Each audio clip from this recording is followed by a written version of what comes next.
My name's Erica. Grew up poor, which meant you either got tough or got left behind. My family wasn't much, just me, Ma, and Pa. We scraped by in a cramped house, the walls thin as paper. Early on, Ma put a needle in my hand, saying, "Stitch your own path, girl." And so I did. School was just the place I waited till I could get back to sewing. Teachers talked about math and history, but my mind was on fabrics and patterns.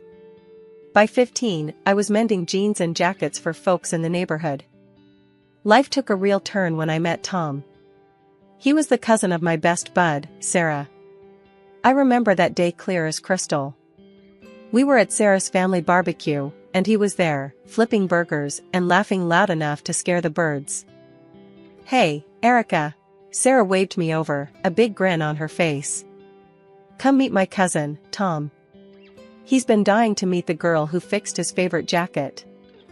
Tom wiped his hands on his apron and reached out. "That was you? Hell, you saved my life with that fix."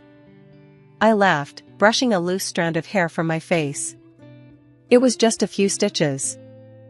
"A few stitches," she says. Tom chuckled, giving me a look like I just pulled a rabbit out of a hat. "You're too modest, Erica." We hit it off straight away. He was easygoing, the kind of guy who'd give you the shirt off his back and make a joke while doing it. The more we talked, the more I liked him. He was genuine, a rare thing in this world. Tom was a truck driver, always on the road. Said it was lonely sometimes, watching the world through a windshield with no one to share the view. "It's just me and the long haul, but I'd love someone to come back to," he admitted one evening, the sunset making shadows dance on his face. Tom was the kind of man who never said no, especially to his family. He'd often joke about it, saying how his big sister Linda got everything she ever wanted from him. "She's got me wrapped around her finger, but don't you worry, Erica. I've got plenty of yes left for you." I'd roll my eyes and jab back, "Better save the best ones for me, Tom." He'd laugh and pull me close, and in those moments, I knew we were right for each other. He was kind and a pushover for sure, but me? I was the punchy one, and together, we balanced out just right. Love hit fast, and we married just as quickly. It felt right, like stepping into a story that was meant just for us. Life with Tom was never dull, even when the road took him away more often than I liked. He was out there driving his truck, traversing from one city to another, while I kept the home fires burning and the sewing machine humming. You could say I had become quite the thrifty one over the years. Every penny from my sewing gigs went straight into a jar, and before we knew it, there was $20,000 saved up. It wasn't just pocket change, it was our ticket to something bigger. One evening, Tom rolled in, tired but happy to be home. I was stitching up a storm in the corner of our living room turned makeshift studio. The hum of the machine paused as I made my pitch. "Tom, what if we stop just making ends meet and start planning to get ahead? I've been saving up. We've got enough to put down on a new truck." Tom, who was halfway through a sandwich, stopped and looked up. "You serious, Erica? That's a lot of dough. You've been stashing away that much?" "Yeah, and it's just sitting there. Imagine if you could run your own gigs, choose your routes. We could pay off the lease with the extra jobs you take." He set his sandwich down, wiping his hands on his jeans, his brain ticking over. Could work. I'm sick of hauling for pennies for the other guy. Running my own show could mean real money. So, we did it. We found a decent truck, not the newest model, but reliable enough to handle the long hauls Tom was planning. The day we went to look at it, Tom was like a kid in a candy store, checking every part, talking shop with the dealer so I barely kept up. "Erica, she's solid, good mileage, engines in top shape. We take care of her, she'll take care of us," he said, his eyes not leaving the truck. I nodded, trusting his judgment. "Let's do it then. Let's buy our future." And we did. Papers signed, handshakes exchanged, and the keys were in his hand. Tom got his license sorted out for the new routes we'd scoped out, and soon he was taking orders for intercity trips. Money was tight at first, every cent counted even more than before. But Tom was pulling in enough jobs to keep us on track with the lease payments. Meanwhile, I didn't sit idle. My sewing had turned from a side hustle into a serious business. Enough so, that 3 years down the line, I opened my own small studio. It wasn't much, just a little space I rented out on the main street. The start was rocky, clients trickling in slow. But I kept at it, word of mouth started doing its thing, and my little studio began to see regulars. It was another 2 years of hustle, but finally, things smoothed out. The studio was bringing in a stable income, and we made the last payment on the truck. All that money we used to pour into the lease? Now it was ours to keep. One night, over a quiet dinner, Tom and I decided it was time for the next big step. We've been doing good, Tom. Really good. Maybe it's time we thought about getting a place of our own. A real house, not this cramped apartment. Tom, who'd been quietly listening, nodded. I've been thinking the same. We've worked hard, Erica. We deserve it. So, we started house hunting, and before long, we found a small townhouse. It was perfect for us, just enough space, a little yard, and a room that I could turn into a proper studio. We moved in, and it felt like a fresh start. Everything we'd worked for was finally coming together. After we settled into our new townhouse, Tom and I decided it was high time we took a break. We packed up and headed out to visit his mom, who lived a few cities over. Since Tom's dad passed, his mom had been living with his sister, Linda, and her 2 kids. Tom's mom was a sweet lady, always had been good to me. But Linda, well, that's another story. She and I never really saw eye to eye. Something about the way I came up, made my own way, she didn't like it, always hinting that I was just lucky. We pulled up to their house, a cozy little place with toys scattered across the front yard. Tom's mom greeted us with hugs and homemade cookies, her warmth a comforting blanket. But Linda, she just nodded, her smile tight, eyes scanning us like we were pages in a book she didn't want to read. Dinner was tense from the get-go. Linda cooked, which I made sure to compliment, but you could cut the tension with a knife. As we sat down, the small talk fluttered around, never landing anywhere substantial until Linda, stirring her drink, turned to me. So, Erica, how's that little sewing business of yours? Making good money?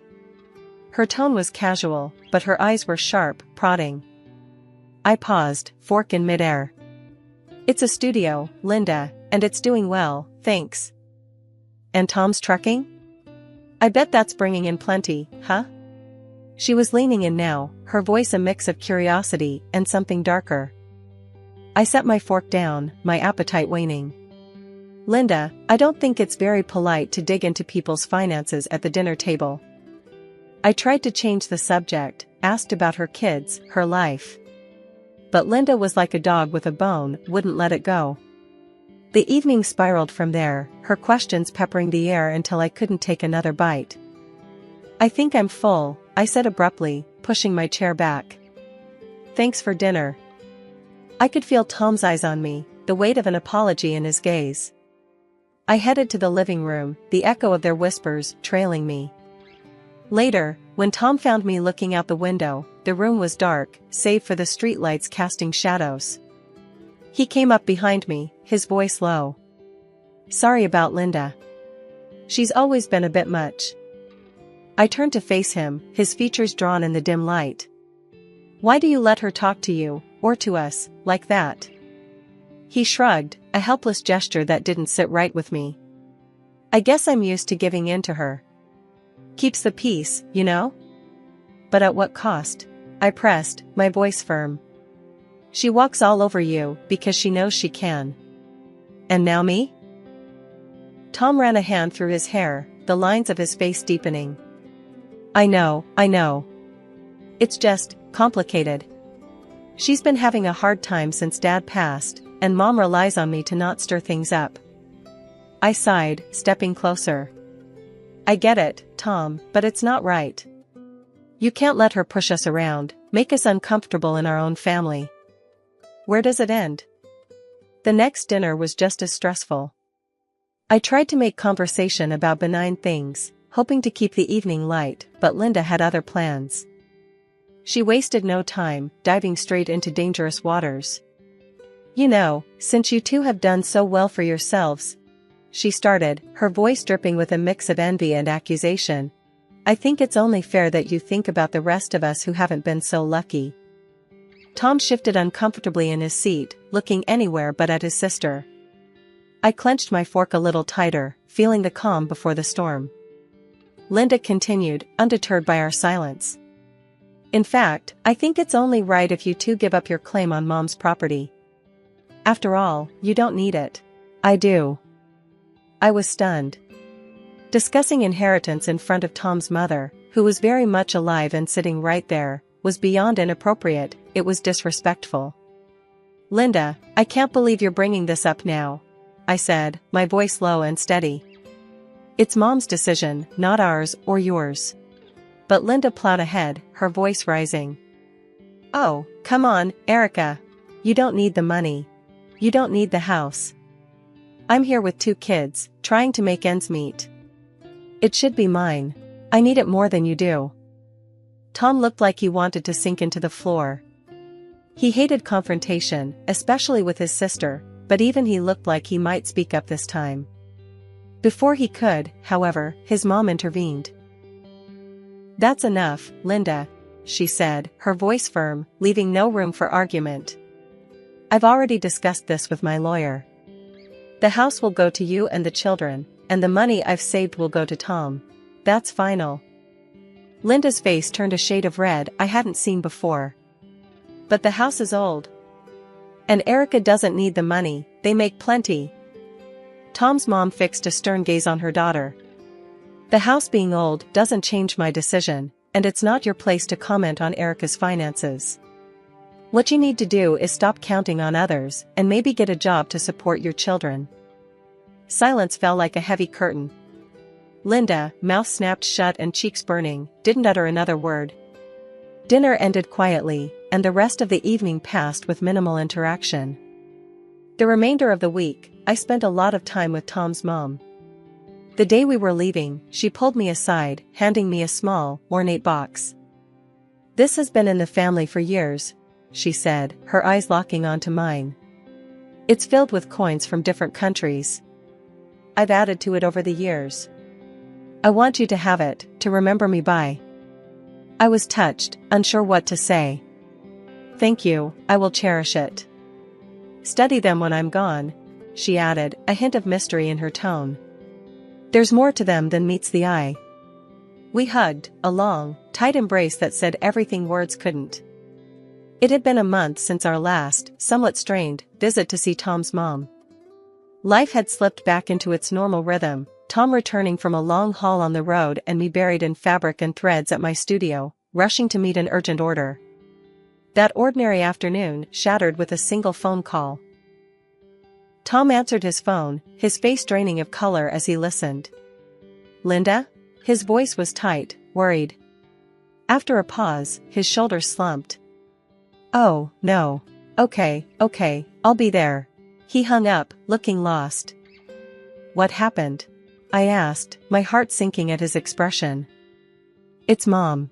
She passed away," Tom managed, his voice barely a whisper. I felt a chill run down my spine. "I'm so sorry, Tom. When's the funeral?" "Tomorrow," he replied, the word heavy between us.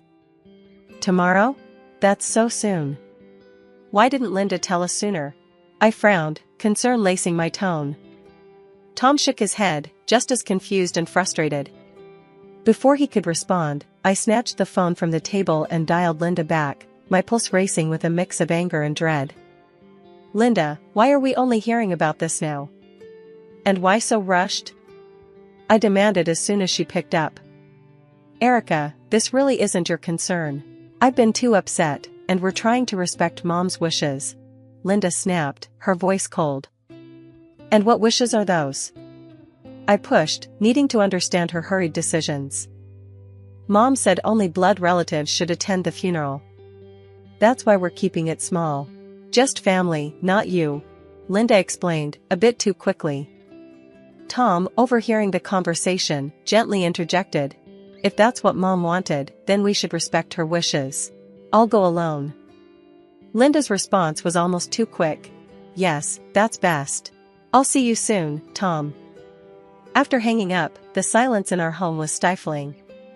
I helped Tom pack, folding his clothes quietly, my mind racing with doubts about Linda's intentions. Despite my misgivings, I booked Tom's train ticket online, each click a reminder of the distance this situation was putting between us. He hugged me, tight and long, then stepped out into the fading light of day. I watched as he drove off, feeling a mix of sorrow for his loss and irritation at Linda's vague explanations and hurried arrangements. The quiet in the house was heavy, the kind that weighs on you, makes every little noise seem louder. I couldn't shake the sinking feeling in my gut. Why hadn't his mom wanted me at the funeral? We had a good thing, a genuine respect for each other. It didn't add up. Dragging my feet back inside, I noticed the small, ornate box on the mantel, one that Tom's mom had entrusted to me during our last, happier visit. I sat down, the box in my lap, my fingers tracing the intricate patterns carved into the wood before I finally opened it. Inside, nestled among various old coins from around the world, was a folded piece of paper, clearly her handwriting visible even before I pulled it out. Unfolding the note, I read her words, each one a mix of warmth and warning. My dear Erica. Thank you for the laughter and strength you've brought into our family. Please, make sure you are with Tom at my funeral. I know Linda well, she will try to sway him to give up his rightful share, playing on his kind nature. I trust you to stand by him, as he may not have the heart to stand up to her alone. I read it twice, then a third time, each word sinking in deeper. Linda had lied. She'd played us all, hoping to manipulate Tom in my absence. Rage bubbled up inside me, not just for the deception, but for the sheer audacity of her plan. I grabbed my phone and dialed Tom's number, pacing the room as it rang. Erica? What's up? I'm still at the station, Tom answered, his voice tired. You need to wait for me, please. Don't get on that train. I'm on my way. I didn't wait for his response. I ended the call, grabbed my bag, and headed out the door. My mind was racing as I hailed a taxi to the station. Traffic seemed to conspire against me, every red light a barrier to my urgency, but I made it just in time. Walking into Tom's late mother's house felt like stepping onto a stage where a drama was already in progress. The moment Linda saw both of us, her face twisted in a mix of surprise and anger. She almost sputtered. What are you doing here, Erica? Nobody called you. I met her glare steadily.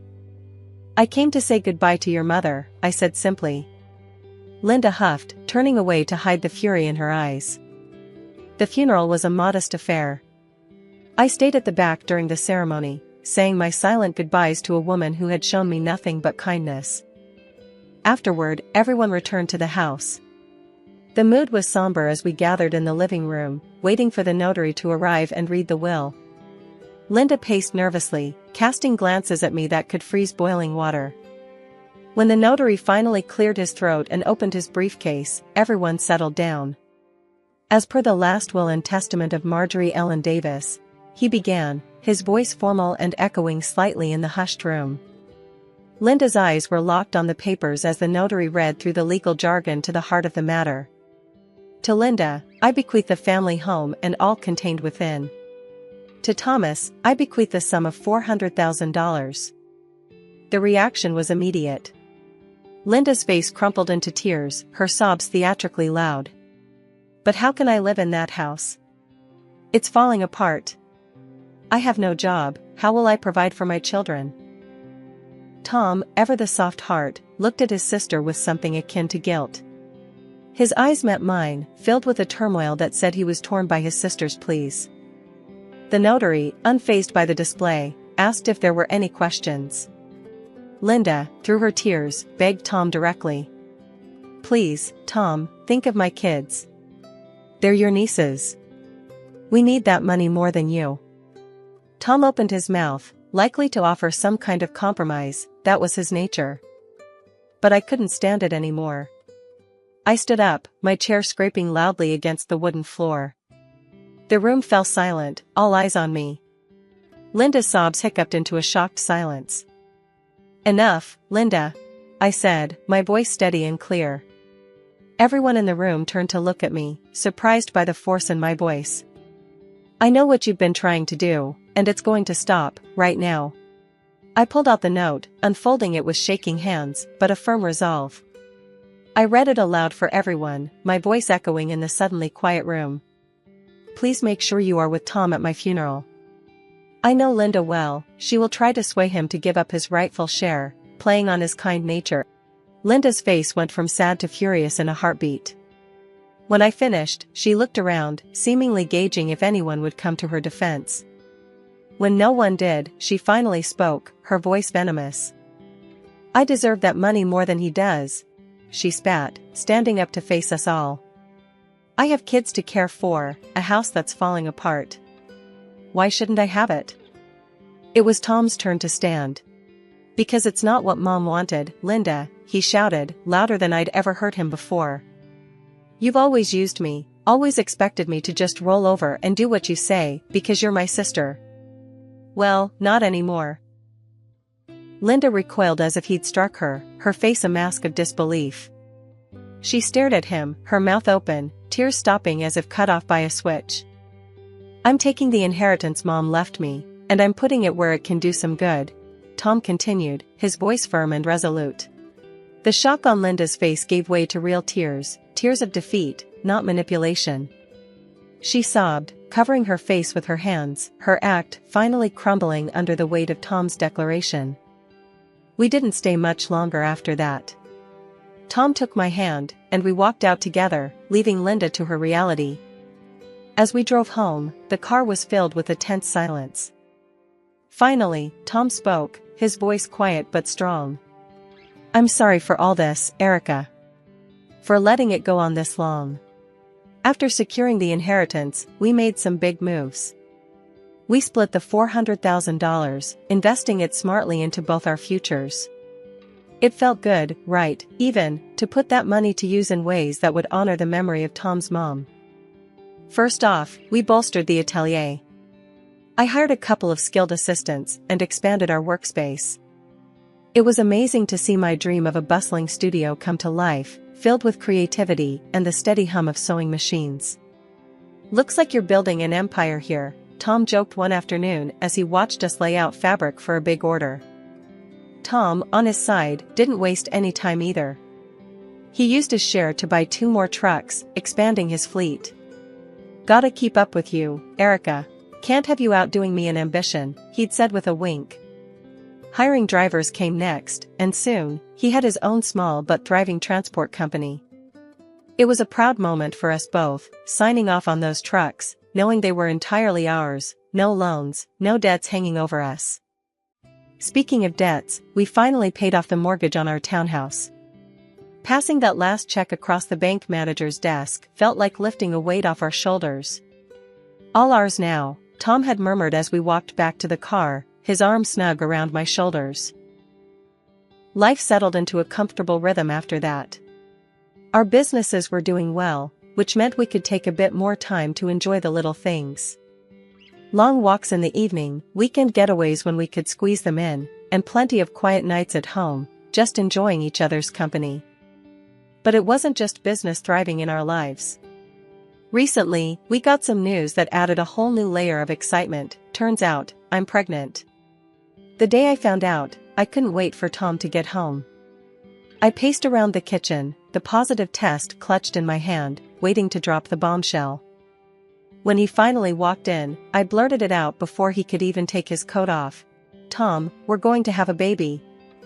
He froze, then broke into the biggest grin I've ever seen. "Really? We're going to be parents?"